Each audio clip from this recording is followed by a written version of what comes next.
E aí, galerinha do sexto ano, bora lá para mais uma aula. Nós iremos continuar na página 42, prática de escrita, notícia. Então aqui ele fala o seguinte: você leu notícias e observou como esse gênero é organizado. Chegou a hora de produzir uma notícia. Antes, relembre algumas características que devem constar no texto que você vai produzir. Então aqui ele está explicando o quê? Primeira coisa é o título. O título tem que ser atrativo para chamar a atenção do leitor. Igual aquele que a gente viu, ó, da Conferência Mundial de Robôs na China. Em seguida tem que aparecer o quê? A data. Depois aparece o quê? Olha lá. Desdobramento do título com as primeiras informações do fato. Que seria o quê? O slide, ou conhecido como linha fina.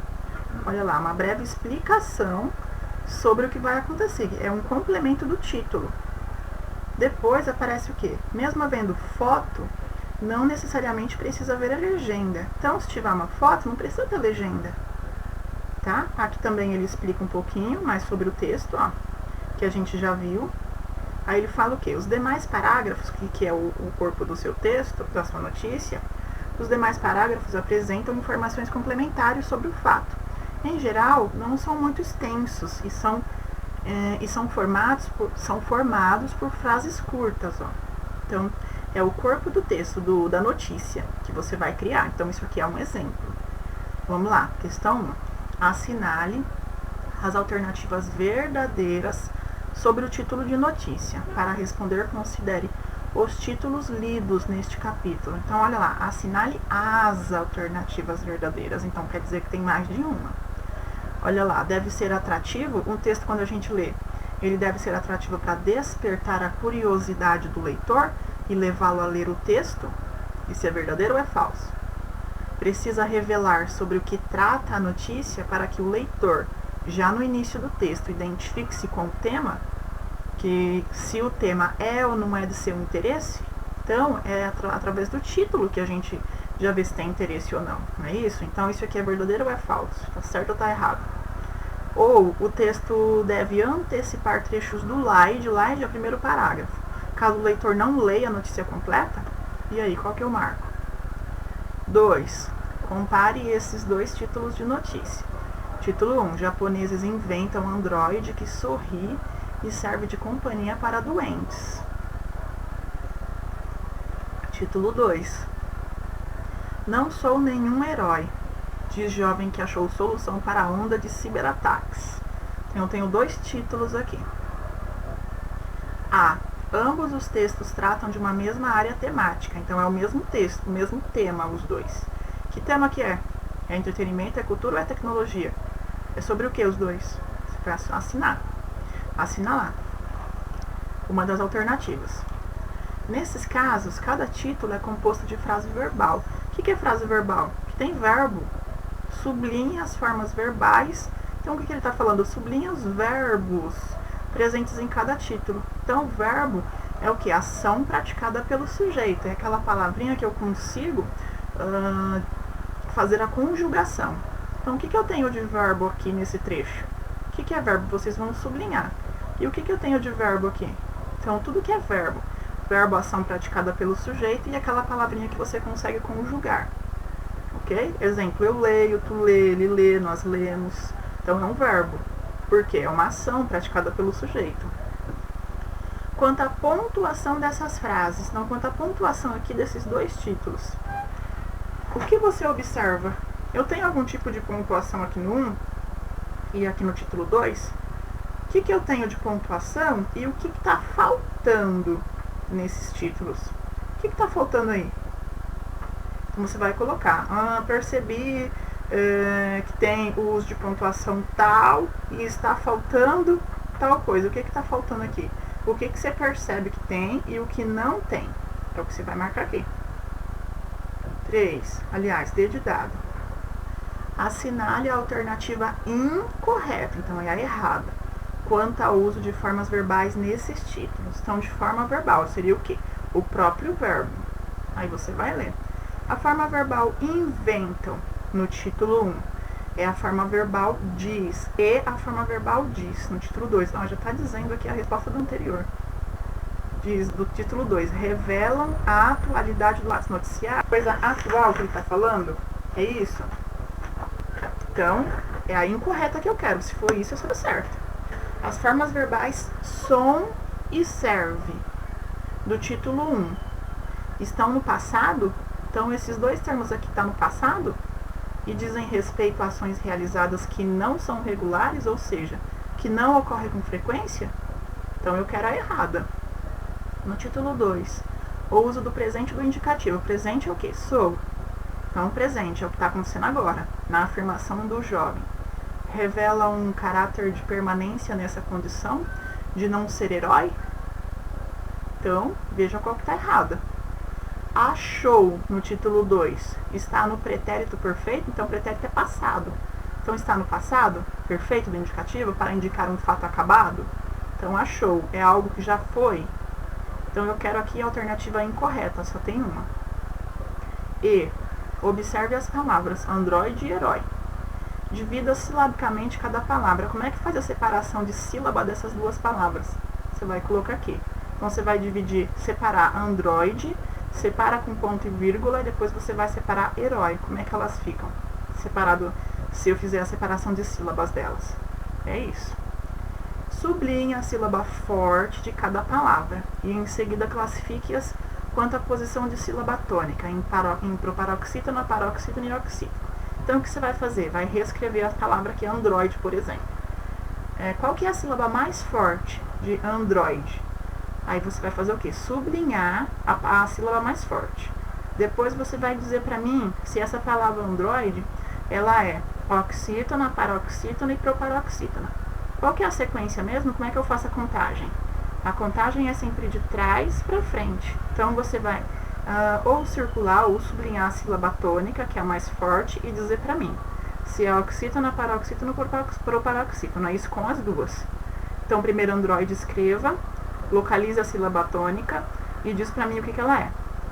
Depois você vai escrever herói, localize a sílaba mais forte, ou circula ou sublinha, e você vai dizer para mim se ela é oxítona, paroxítona e proparoxítona. Só isso. Aqui, compare o som representado. Então, é o som, o fonema do encontro vocálico O e I. Então, o encontro vocálico é o encontro de duas vogais, que é essas duas aqui. Nas palavras herói e foi. As duas têm encontro vocálico, encontro de duas vogais.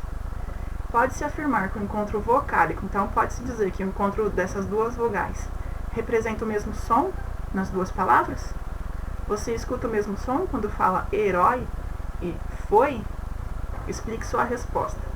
Como que é o som da palavra herói, dessa junção aqui das duas vogais, e como que é foi? Aqui tem uma explicaçãozinha que pode te ajudar. Ditongo aberto. Os ditongos abertos são eu ou eus, ei ou eis, oi ou ois. Então, tem uma dessas palavrinhas que tem o som com ditongo aberto. O outro é com ditongo mais fechado, o som mais fechado. Só explicar aqui. E o que você observa quanto à acentuação? Então, o que você observa? A acentuação do ditongo aberto. Quando tem oi, o, i nessas palavras. Então, o que você percebe? O que acontece quando o ditongo é aberto? Quando o ditongo é aberto, o som é o quê? Ele é mais forte. Já estou dando dica para você. Então, você vai diferenciar as duas palavras, tá bom? Essa daqui na E, aliás, na E, nesse último pontinho aqui, ele está se referindo a essa palavra aqui, ó. Cadê? É androide. E a palavrinha herói é referente a essas duas. Percebam que uma é acentuada e a outra não. Mas as duas seria ditongo aberto? É isso que você vai explicar aqui. Vamos lá. Práticas de reflexão sobre a língua. Regra especial de acentuação. Ditongos abertos. Os ditongos abertos, eu ou eus, ei ou eis e oi ou ois, são acentuados quando estiverem em sílaba tônica. A sílaba tônica é a mais forte. A não ser que a palavra seja paroxítona. Uma dica para a resposta daqui. Essa regra de acentuação passou a vigorar a partir de 2009, com o novo acordo ortográfico. Então, pesquise palavras com ditongo aberto e preencha o quadro abaixo. Então, ditongo aberto, palavras que têm a sílaba tônica, ela é mais forte. Então, monossílaba. Monossílaba quando tem apenas uma sílaba. Então, você vai procurar algumas palavras que seja monossílaba, uma sílaba e que seja tônica, sílaba forte. Não importa qual a terminação dela, tá? Vamos lá. Oxítona. Vocês lembram a classificação das oxítonas? Qual que é a mais forte mesmo? Das oxítonas e das paroxítonas. Então, eu começo a contagem sempre de trás para frente. Então, a oxítona seria a última letra, a última sílaba mais forte. Por exemplo, café. Tá? Então, estou te dando uma dica já. Então, você vai preencher com outras aqui. Paroxítona seria a segunda mais forte, contando sempre de trás para frente. Então, vamos ver se eu tenho a palavra paroxítona aqui. Ó, de trás para frente. Língua, ó, língua. Então, eu tenho guá, que é a primeira, lin, que é a segunda. Então, uma, duas. Então, língua é uma paroxítona. Você vai procurar outras e preencher aqui. Projeto de escrita. Agora, vamos lá. É a relação daquela notícia que você vai fazer. Vamos lá. A proposta agora é que você escreva uma notícia sobre um fato importante ocorrido recentemente em sua cidade. Não precisa ser exatamente na sua cidade. Seu texto deve conter 3 parágrafos e um máximo 15 linhas. Então, o que você vai fazer? Produzir uma notícia. Pode ser algo do seu interesse, algo interessante que você goste, tá? Ou que esteja acontecendo atualmente. Não tem problema. Vamos lá. Atenção, nem todo fato vira notícia. O fato a ser noticiado deve ser recente e de relevância para o público leitor, no caso dos seus colegas de turma. Você pode, por exemplo, divulgar uma festividade ou mesmo ações que visam a melhoria da cidade. O fato também pode ser inusitado, isto é, incomum, estranho, isso também gera notícia. Então, aqui são todas as orientações. Preparação. Primeiramente, é preciso estar atento ao que acontece em sua cidade ou região e escolher o fato a ser noticiado. Então, você vai escolher primeiro o tema. Detalhe o fato, registrando as informações que vão compor o LIDE. LIDE, primeiro parágrafo. Primeiro parágrafo do seu texto. Olha lá, o que aconteceu, quando aconteceu, onde aconteceu e com quem aconteceu. Tá? Olha lá, caderno, ó. 5. Agora selecione informações mais específicas para compor os 2 parágrafos seguintes. Lembre-se de expor as informações em ordem decrescente de importância. Não é obrigatório, mas decrescente é o quê? Do menos importante para o mais importante, tá? Então, vamos lá, também no caderno, ó. Produção. No momento da produção do texto, relembre a organização de uma notícia. Então, a primeira coisa que tem que aparecer é o título. Ó, geralmente é escrito com verbo no presente. Não tem ponto final. E quando há alguma palavra entre aspas, não são usadas aspas simples, que é o quê? Esse aqui, ó, que é um pontinho só, um risquinho simples. Depois vem a parte do LIDE. O LIDE informa quem, quando, onde e por que o fato noticiado. Geralmente aparece no primeiro parágrafo da notícia, porque são as informações mais importantes. Em seguida vem o corpo do texto, que é o corpo da sua notícia, parágrafos que desenvolvem o que está no LIDE e às vezes explicam como ocorreu o fato. Ok? Em seguida, vamos lá. 7. Ao escrever seu texto, considere essas características da linguagem de uma notícia. Então, sempre em terceira pessoa, por quê? Você está contando, você não participou. Então, expõe os fatos de maneira mais imparcial possível. Por isso, não use verbos ou pronomes de primeira pessoa. Então, é por quê? Porque você não vai participar, você só vai contar. Depois vem depoimento. Se houver depoimento, fala de entrevistados, devem aparecer entre aspas e ser indicadas por verbos, como dizer e afirmar. Então, se tiver algum depoimento de alguém, se não tiver, tranquilo. Adjetivação. O que é isso? É os adjetivos. Não use adjetivos que expressem sua opinião sobre o fato. Então, você não deve falar a sua opinião, isso é uma notícia. Tempos verbais. Nas notícias predominam os pretéritos perfeito e imperfeito. do indicativo. Então, predomina o pretérito é passado. Olha lá, mas pode aparecer também o presente do indicativo. Então, você vai usar sempre os verbos no passado ou no presente, especialmente no título. Correção ortográfica e gramatical. Um texto bem escrito gera mais credibilidade ao leitor. Então, o leitor acredita quando ele lê que tem as palavras escritas certas. Por isso, busque em dicionários a correta grafia das palavras. Se necessário, revise seu texto. Então, o que ele está falando? Para você confirmar a escrita das palavras está certa. Vamos lá. Coesão referencial. Use sinônimos para fazer a retomada de palavras que aparecem anteriormente, evitando repetições desnecessárias. Então, para você, em vez de você usar igual aquele título lá daquela frase do robô, que aparecia robô, robô, robô, coloca outras palavras para não ficar repetido, tá? Usa sinônimos. Sinônimos são palavras diferentes na escrita, mas que têm o mesmo significado. Vamos lá. Público leitor, infanto-juvenil. Considere o público leitor de seu texto no momento da escolha do fato a ser noticiado. Então, ele está falando o quê? Para você escolher um texto que chama a atenção do público infanto-juvenil. Não é obrigatório, porque quem vai ler sou eu. E eu acho que eu já passei dessa idade aí de infanto-juvenil. Vamos lá. 9. Faça a primeira versão do seu texto, se possível digite-o e insira uma imagem. Então, se você quiser fazer à mão no caderno, não tem problema.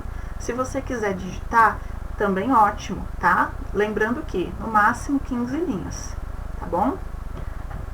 Então vamos colocar o seguinte, no mínimo 10 e no máximo 15 linhas, ok? E aí no final você vai colocar uma imagem referente ao seu título, referente ao assunto. Aqui você vai preencher essa avaliação reescrita, que é conforme o que você fez. Então avalie os seus critérios abaixo foram atendidos. Então o fato noticiado é relevante para o leitor? As informações principais sobre os fatos estão expostas no slide, que é o primeiro parágrafo. A notícia composta tem título, tem slide, tem corpo do texto. Então, tem que respeitar as 3 partes. Você seguiu as regras de pontuação no título, então o título não pode ter ponto final. Vamos lá. Os tempos verbais foram usados adequadamente? Então, os verbos estão usados corretamente? As palavras estão grafadas, o que é isso? Escritas corretamente? Olha lá, a acentuação também. A regra de concordância foram seguidas? A escolha do fato a ser noticiado na linguagem levou em conta o público leitor desse texto? Então, tem a ver com o seu público que vai ler, e a notícia tem no máximo 15 linhas? Então, é só seguir essas orientações. Então, considerando a avaliação anterior, faça os ajustes necessários e elabore a versão definitiva do texto. Então, primeiro você vai fazer o quê? Um rascunho, depois você vai ver se está tudo certo, e aí você vai postar em seguida, ok? Então, por enquanto, até aqui. Fiquem com Deus, até a próxima aula. Tchau, tchau!